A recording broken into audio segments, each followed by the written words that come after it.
Welcome to Toronto Talks, the podcast that brings you the most important stories about money, business, and technology. Whether you're an entrepreneur, a tech enthusiast, or just looking to stay ahead of the curve, we dive deep into the latest in finance, innovation, and industry. Hosted by Ashraf Amin and Sophie the Sage. We blend human expertise with cutting-edge technology to explore the dynamic world of modern industry with fearless curiosity and wit. Let's get started.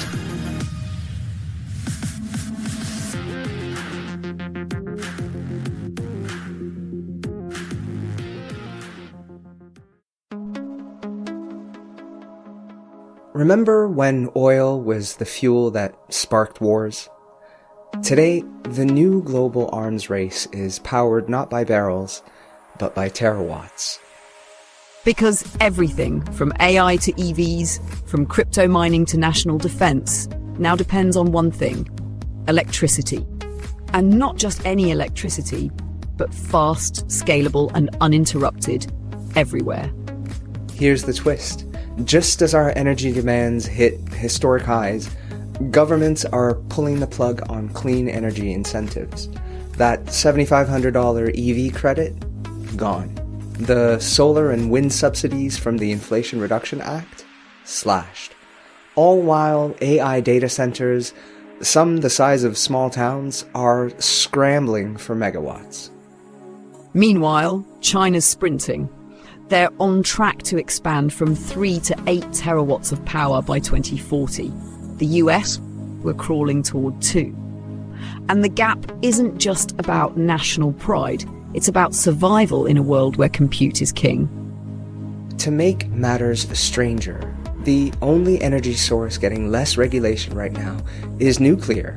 A 180-degree policy pivot from decades of red tape to executive orders fast-tracking private sector reactors. It's the kind of moment that reveals the contradictions at the heart of modern progress. We want clean energy, but we don't want to pay for it. We want innovation, but we can't power it. We want AI, but our grid is already groaning. In this first segment, we dive into the paradoxes and pressure points behind the coming energy war, why the system is breaking, and who stands to win when electrons become the new oil.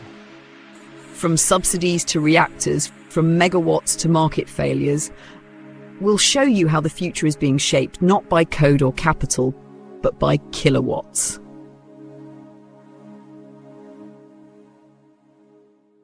So, Sophie, let's start here. We've got data centers popping up like mushrooms after a rainstorm, AI models that are doubling their compute every few months, and entire nations racing to build the next generation of reactors and renewables. And yet, the systems that are supposed to power all of it just aren't keeping up. So how exactly did we get to this moment where demand is exploding but supply can't seem to catch up? That's a great question, Ash, because we've built a 21st century intelligence layer on top of a 20th century power grid, and now it's cracking under the weight of its own success. The truth is, our ambitions evolved faster than our infrastructure. AI, crypto, electric vehicles, edge computing, they weren't just digital revolutions, they were electrical revolutions. Every one of these breakthroughs runs on raw, unfiltered power. And while we celebrated the apps and the algorithms, we forgot to upgrade the backbone. Coal plants got decommissioned, solar farms got proposed, subsidies came, and now they're going. Meanwhile, the grid, it's aging, fragmented, and often operating on the brink. And here's the twist. It's not just about generation anymore. We're not running out of electrons. We're running out of coordination, of storage, of transmission, of political will. So how did we get here? Simple. We mistook clean tech for clean transition. We thought installing 1 million solar panels meant we were ready. But the future doesn't run on panels. It runs on pipelines, substations, backup reserves, and systems that can adapt in real time. And right now, those systems are buckling. Yeah, that's a great line, Soph. We mistook clean tech for clean transition. And it's true, solar panels and wind farms are great for press shots, but they don't solve for baseload. Which is probably why we're seeing so many countries quietly pivot back to nuclear, right? France is doubling down, Japan is starting reactors after like a decade of resistance. Even the US and China, on very different paths, are both racing to bring new reactors online. So, is this a comeback or something bigger? It's not just a comeback, it's a reckoning.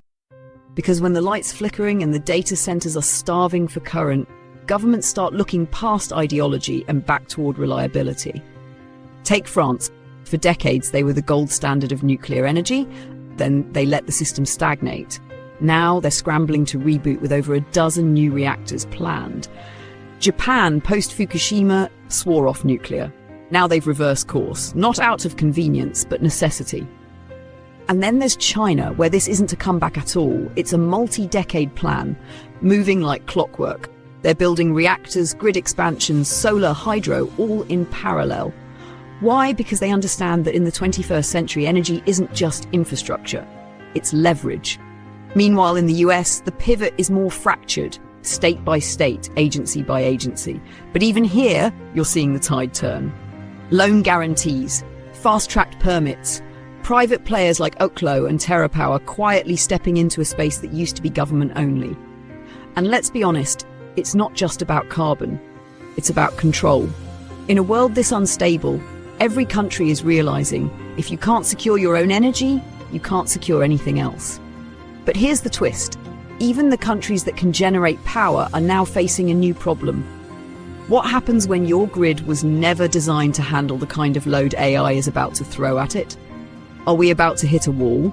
Not in supply, but in structure? Yeah, and honestly, it's wild because even in places where we do have energy, solar farms, wind projects, even nuclear, we're still stuck. Not because the power doesn't exist, but because we can't seem to move it. Transmission lines are delayed, permits take forever, projects are just sitting there, right? Ready to go, but nowhere to plug in. Like, what's going on here? We're watching the future queue up and the system telling it to wait. Right now in the US alone, there's over 2,600 gigawatts of proposed energy projects, mostly solar, wind and battery storage, stuck in interconnection limbo. That's more than double the entire country's current generating capacity, just sitting there. Why? Because our transmission system is outdated, over-regulated and built for a different era. Permits can take 7 to 10 years to approve. Each jurisdiction, utility and regional operator has its own rules, maps and priorities, and none of them were designed to handle this kind of demand at this kind of speed. It's like trying to stream 4K video over dial-up. And meanwhile, fossil fuel projects, often faster to approve, easier to cite, more familiar to regulators. So we end up in this bizarre situation where clean, scalable energy is ready, but sidelined, and dirty, legacy power gets fast-tracked because the system knows how to handle it. It's not a technology problem, it's a coordination crisis, and we're running out of time to solve it. So, Ash, when we talk about the energy transition, are we really talking about energy at all? Or are we talking about systems? The ones we built, the ones we inherited, and the ones too fragile to carry what's coming next? Yeah, I think that distinction is apt because, like you said, on paper, we've got the tech, the breakthroughs, the capital, even the talent. It's all there, but none of that matters if the underlying system can't carry the load, right? Let's be honest here. Are we actually ready for this transition or not? Not yet. And that's the part we have to say out loud, because readiness isn't just about ambition, it's about architecture. And right now we're facing exponential demand with systems built for a slower, simpler age. And I don't just mean power grids, I mean political grids, economic grids, mental models that are still stuck in a world where energy was linear, local and predictable. But what we're dealing with now is none of those things. It's exponential, it's distributed, and it's entangled with everything from national security to AI timelines. So, no, we're not ready. But we're being called to be. Because isn't just a test of infrastructure, it's a test of imagination. A test of whether the systems we inherited can stretch far enough, fast enough to carry the weight of what's next. And right now, those pressure systems, they're buckling. So, here we are, facing the greatest technological leap in human history, and we're tripping over the power cord. Because innovation doesn't run on vision alone, it runs on voltage. And the irony? The very tools that promise to save the planet, solar panels, electric vehicles, data-driven optimization, are now at risk of being sidelined by the same system that built them. Not because they failed, but because the incentives vanished. The grid fell behind, and politics got in the way. And as the world fractures into energy blocks, China scaling, Europe stalling, America deregulating, it's becoming clear the race isn't about faster chips. It's about the reactors, turbines, and lines that keep them alive. Segment 2 takes us into that very reality. When broken infrastructure, stalled permits, and NIMBY politics collide with trillion-dollar ambitions. And why, even in the age of AI, we still can't plug in the future. Stick with us. This episode of Toronto Talks is brought to you by Conquest Distributors, your trusted source for shipping, packaging, and warehouse supplies. For nearly 20 years, they've helped Canadian businesses thrive with fast, reliable service and a commitment to integrity and efficiency. Getting the products you need when you need them has never been easier.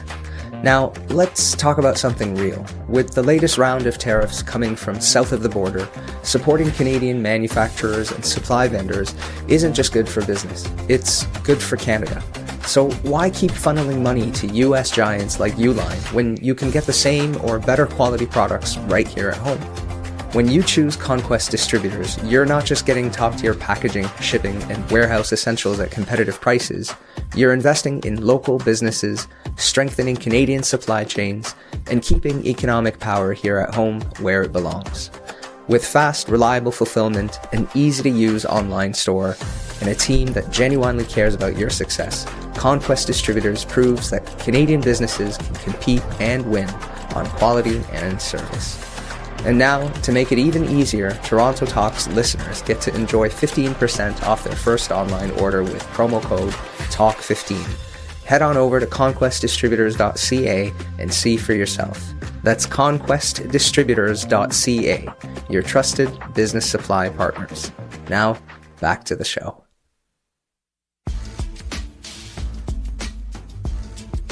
Okay, so let's say we all agree. We need more power. We've got demand coming from AI, EVs, crypto, you name it. And we've got a growing consensus that nuclear is back on the menu. So, what's the holdup? Everything. Transmission lines take a decade to build, permits get tied up in lawsuits, and our grid, built for a different century, is already wheezing under peak load. Here's the absurd part. In California, there are gas turbines sitting next to nuclear reactors that still can't come online until 2030 because paperwork alone is a multi-year saga. And even when the infrastructure does exist, we're not using it efficiently. Some utilities are operating at just 45 to 50% of their actual grid capacity. Not because the demand isn't there, but because the system is tangled in bureaucracy, legacy constraints, and political turf wars.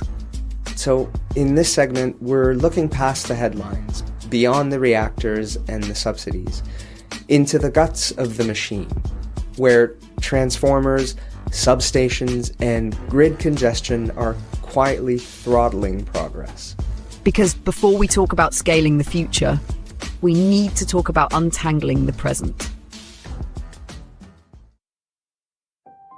So, Soph, let's dig into the grid itself, because even when we do have clean energy ready to go, it feels like the systems just stall out, right? There's like thousands of solar and wind projects being delayed for years. So what's actually jamming up the system? Is it regulation, politics, or is the grid itself just fundamentally broken? It's all of the above, Ash. Layered like geological sediment. And the deeper you dig, the older the dysfunction runs. Start with the numbers. Right now, in the US alone, there's over 2,600 gigawatts of clean energy projects, solar, wind, batteries, waiting for interconnection approval. That's more than double the country's existing power capacity. Just sitting there. And it's not because the tech doesn't work, it's because the grid was never designed to receive this much energy from this many sources. Each project has to get individually studied, modelled, approved by utilities that are often underfunded, understaffed and overwhelmed. Then layer in permitting. Major transmission projects, the kind that could actually move power from sunny deserts to urban cores, can take 7 to 10 years just to get greenlit. You've got to deal with federal agencies, state commissions, county councils, environmental reviews, tribal consultations. It's a labyrinth. And that's before you even get to the NIMBY lawsuits. So is the grid broken? No, it's worse. It's functional, but frozen. And here's the real kicker. Even when clean energy does get approved, it's often built miles away from where it's actually needed. You've got massive solar arrays in Nevada and demand surging in Silicon Valley, wind farms in the Midwest and data centers clustered on the East Coast. The energy exists, but the wires don't. The result? Bottlenecks, price spikes, stranded capacity. And it's not a physics problem, it's a coordination failure.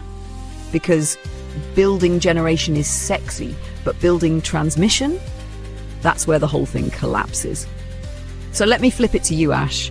When we keep hearing about electrify everything, what exactly are we electrifying into? If the grid can't stretch, if the systems can't sync, what good is all that clean energy if it can't connect? Yeah, I hear you.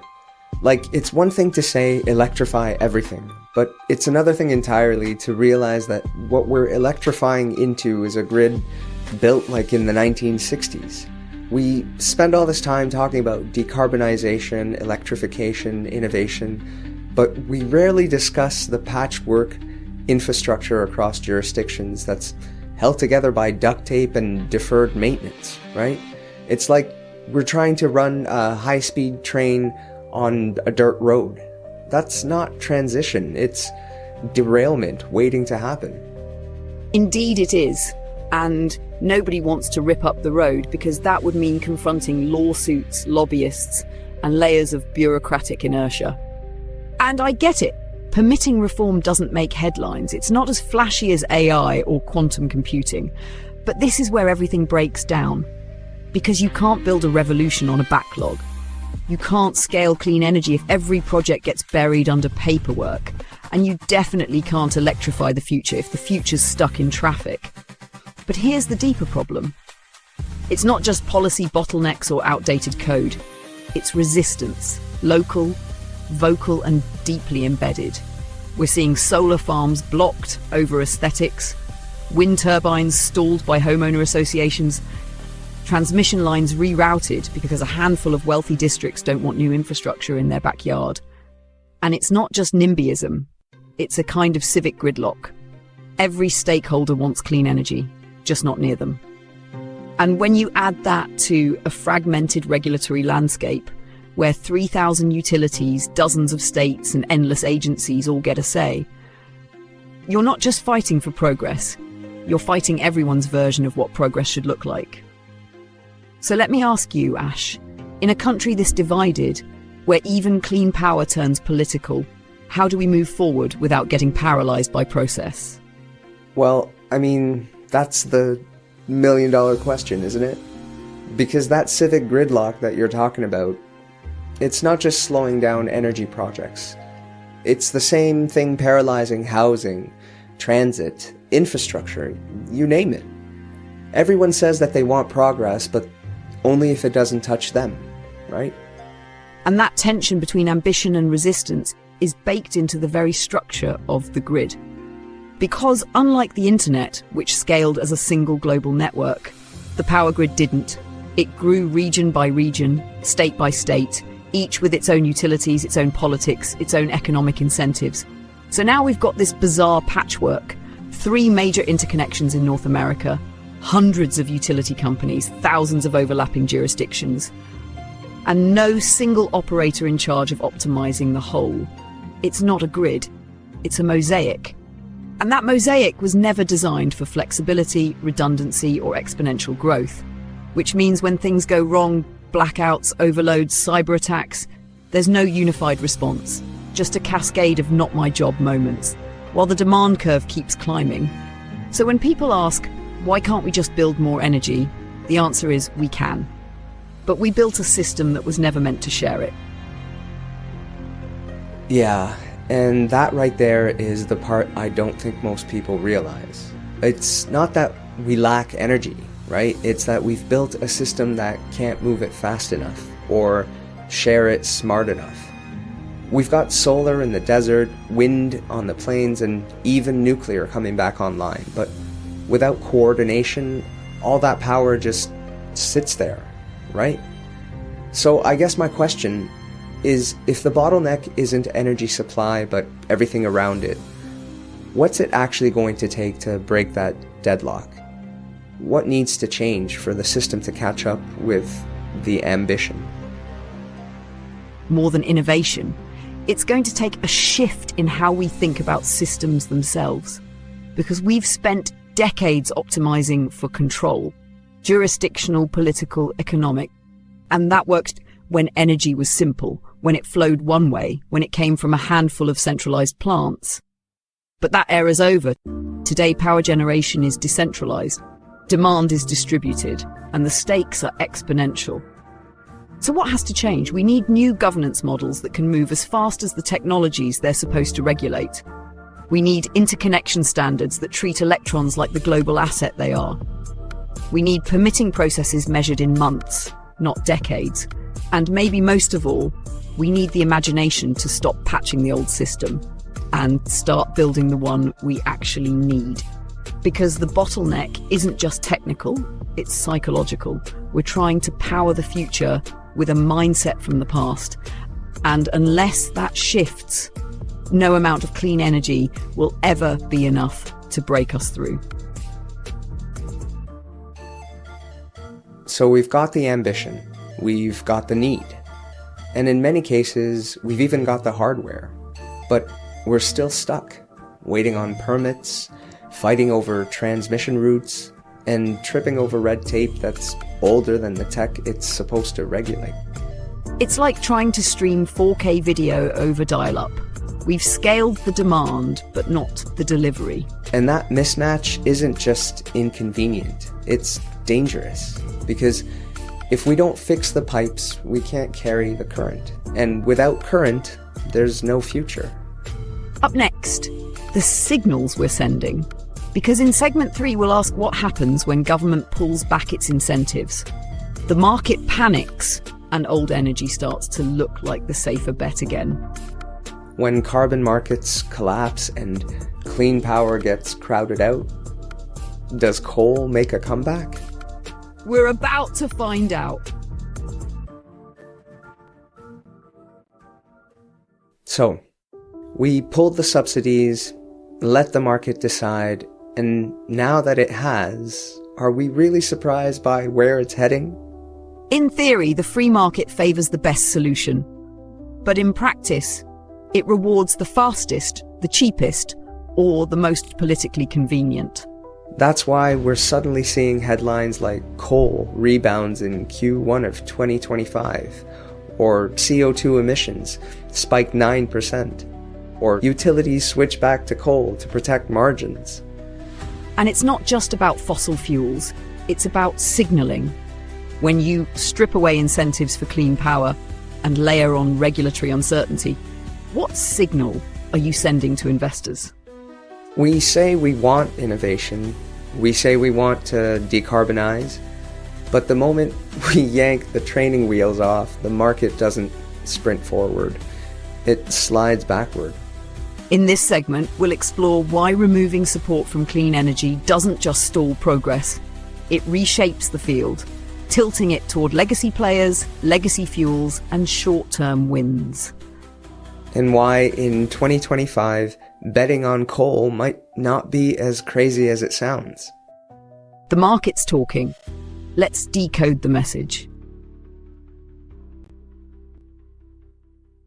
So, Sophie, let's talk about the elephant in the power plant, so to speak. Because for all the talk of green energy and clean transitions, coal's having a bit of a moment again, isn't it? US production is back up, emissions are rising, and investors are quietly moving money back into fossil fuels. So, is this just a blip, or are we watching a full-on relapse? It's more than a blip, Ash. It's a signal. Because when the clean energy narrative starts to fray, the market doesn't wait around for a happy ending. It moves fast and often backwards. In Q1 of this year, coal-fired electricity generation in the US jumped 21%. CO2 emissions spiked 9%, the highest we've seen since 2019. Why? Because natural gas prices rose, incentives dried up, and coal was the fastest lever to pull. It's not that anyone wants to burn more coal. It's that in a tightening rate environment, with uncertain subsidies, shaky transmission, and multi-year approval timelines, investors go where the ROI is clearest. And that's the uncomfortable truth. Clean energy may win on principle, but dirty energy still wins on speed. We've built an energy economy that rewards immediacy, not integrity. And without stable policy, price signals, or long-term incentives, capital reverts to what it knows. So when we talk about this rebound, is it a failure of technology? No, it's a failure of alignment, because the tech is ready.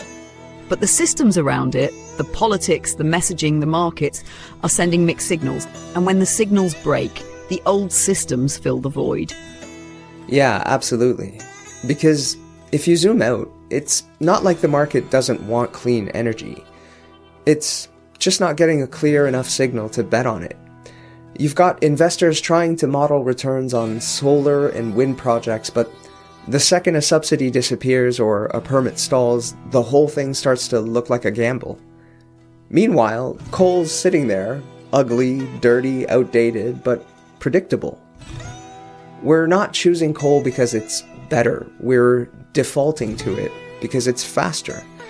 And in an election year especially, that speed becomes a political weapon, right?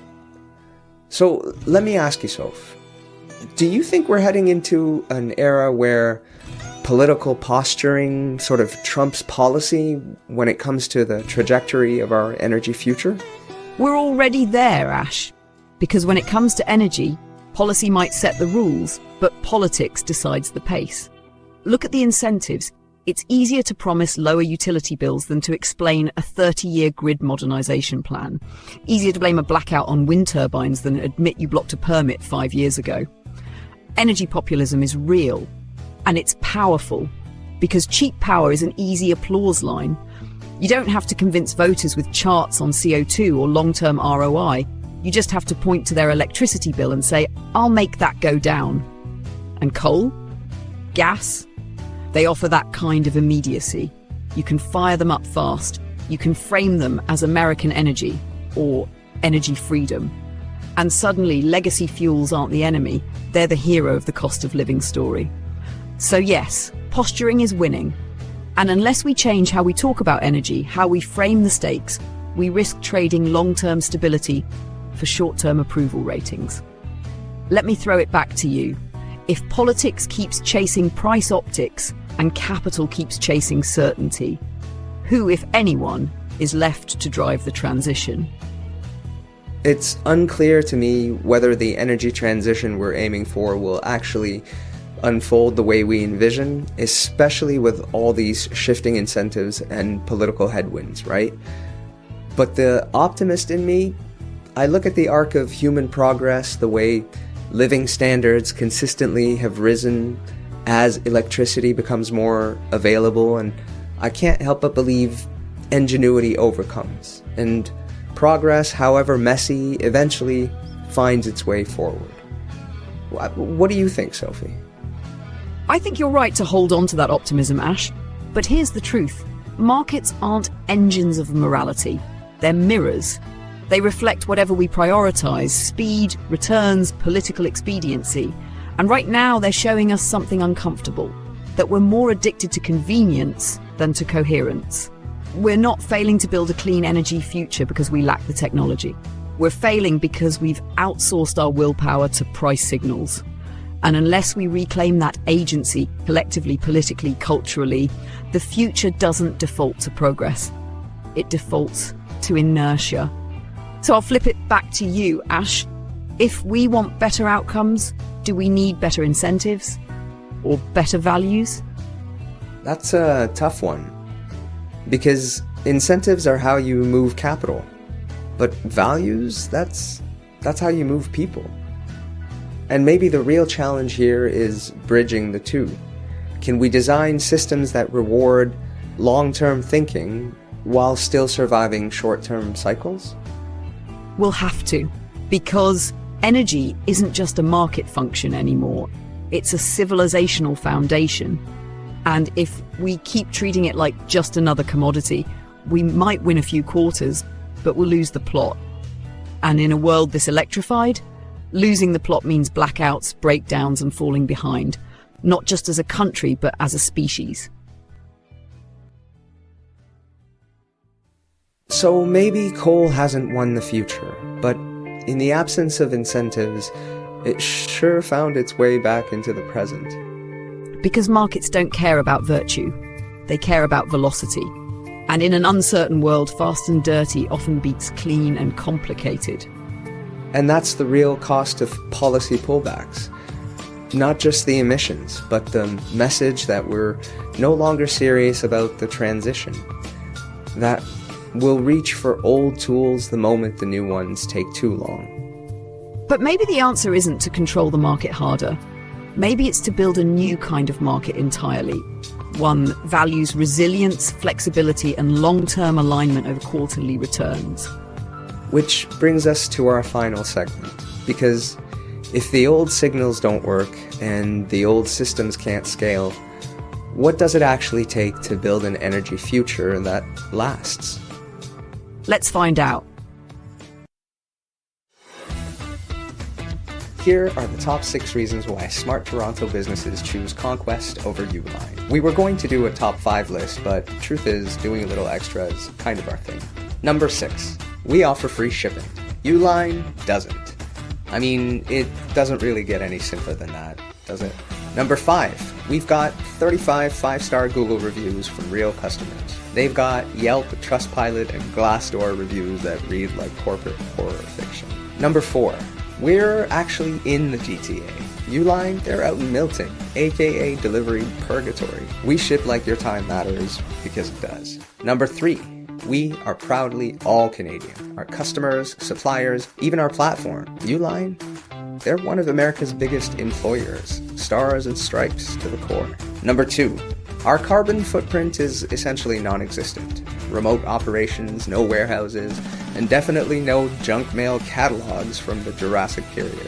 And reason number 1, Uline infamously offer their free hats and barbecue sauce. We, on the other hand, offer real savings, fast service, and actual value.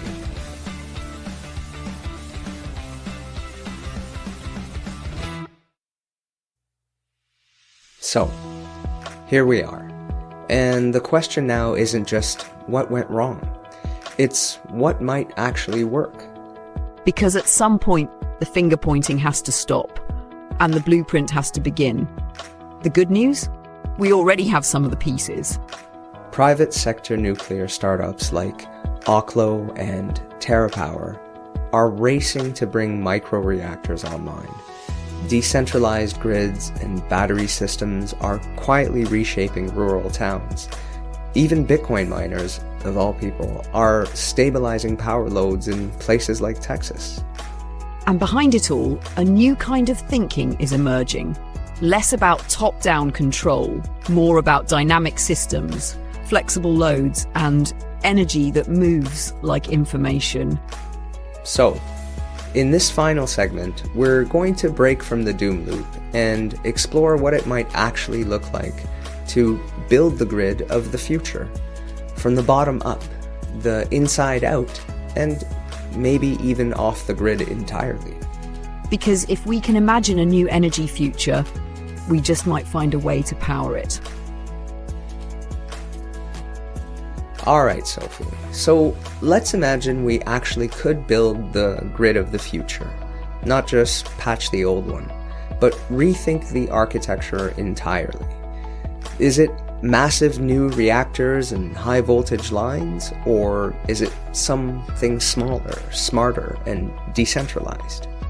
That's the right place to begin, Ash, because we're not just talking about infrastructure anymore. We're talking about philosophy. For over a century, energy meant scale, massive power plants, centralized utilities, long-distance transmission. But that model assumed stability, and in a world of climate shocks, geopolitical risk and exponential compute demand, stability isn't the baseline anymore, it's the exception. That's why so much of the real innovation is happening outside the old grid. Take private sector nuclear, for instance. Companies like Oklo, X-Energy and TerraPower are reimagining what reactors even are. We're not talking about giant facilities guarded by barbed wire. We're talking about micro-reactors the size of shipping containers, powering data centers, rural communities, even forward-operating military bases. They're faster to build, passively safe by design, and already getting government loan guarantees. But that's just one piece of the puzzle. Because energy abundance won't come from one solution. It'll come from a mesh, a decentralized, resilient web of generation, storage, and optimization that adapts in real time. So let me ask you, Ash, if the future isn't one big grid, but a million microgrids working together, what does that mean for how we think about energy security, ownership, and control? I think, on the one hand, it sounds like a bright future, right? One that's decentralized, resilient, and built from the ground up with local control and smart distribution. But on the other hand, it's hard not to wonder about the power structures already in place. Because, let's be honest, the people and institutions running the show right now, they didn't build their empires on distributed anything. They built it on control, of grids, of rates, of regulatory influence. So even if we can design a more open and adaptive energy future, how far are we really allowed to go before those interests push back? It's a valid concern, Ash, because every time we imagine a more open future, we have to ask, who gets to own it? Historically, energy has been top-down, centralized grids, legacy utilities, entrenched monopolies. It wasn't just about electrons, it was about gatekeeping. And even now, we're watching new monopolies try to form. AI companies buying up generation capacity, private equity firms investing in substations and storage. The risk? We decentralize the tech, but not the power. But here's where it gets interesting. Some of the most radical energy experiments today aren't coming from governments or corporations. They're coming from the margins. From tribal nations building solar sovereignty projects, from rural co-ops pooling wind and battery storage, from Bitcoin miners acting as shock absorbers on unstable grids, voluntarily throttling down during peak demand to stabilize the system. It's imperfect, but it's a signal that the grid of the future might not look like one grid at all. It might be a mosaic, interconnected but locally governed, smart, adaptive, and able to flex when crisis hits. So let me flip it back to you, Ash. Do you think most people even realize these kinds of experiments are happening?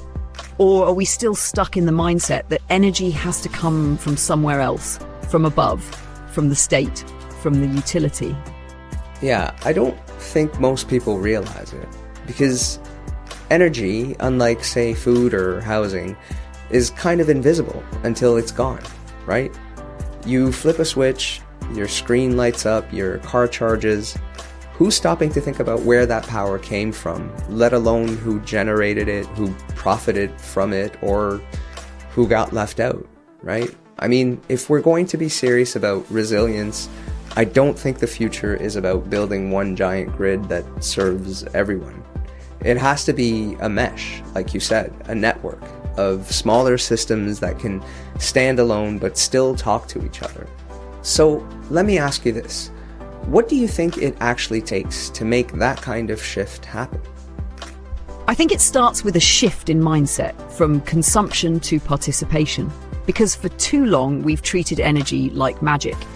You flip a switch, something happens, no questions asked. But in a world that's increasingly decentralized, volatile, and climate stressed, that mindset becomes a liability. So what does it take to make the shift? It takes visibility. People need to see how power flows. It takes agency. Communities need the right to generate, store, and distribute their own energy.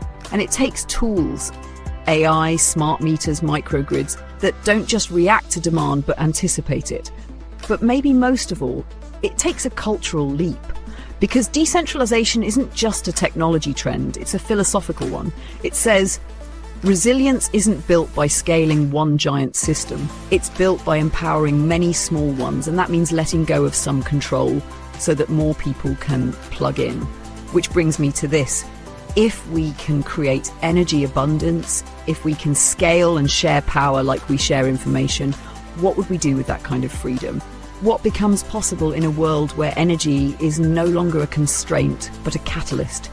Yeah, that's a big question, Sophie, because abundance sounds amazing until you realize it demands a different kind of discipline. When energy is scarce, we make choices out of necessity. We assess, we prioritize. But if energy becomes abundant, that's when the real test begins, right? Because then it's no longer about what we can't do. It's about what we choose to do. And that choice says a lot about who we are. Do we use that power to lift people up, or just to insulate ourselves further? Do we build systems that share that abundance, or hoard it behind profits and politics?